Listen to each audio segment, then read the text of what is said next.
Kaunting higpit ng sinturon sa susunod na buwan dahil mahigit 60 produkto ang inaprubahan ng Department of Trade and Industry o DTI na magtaas presyo. Nakatutok si Bernadette Reyes.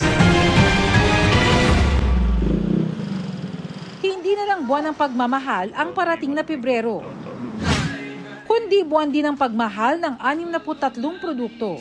Kabilang ang ilang brand ng sardinas, kape, gatas, pati kandila at battery.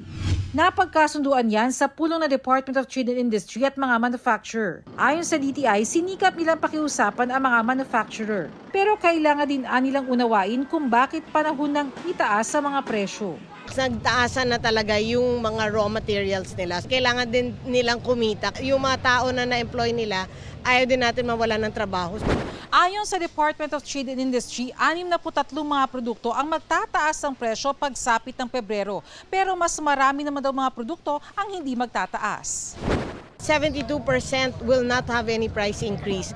And if ever may price increase, just dun sa 28%. And most are below 5% and a little bit below 10%. So the price increase is just very minimal actually. Ngayon pa lang may mga naiisip ng paraan ang nakausap kong mamimili kung paano mapagkakasya ang humihigpit na budget. Halimbawa, haluan yung sardinas ng iba, yung miswa, ganun, para dumami. O kaya sotanghon, depende kung ano yung mas mura.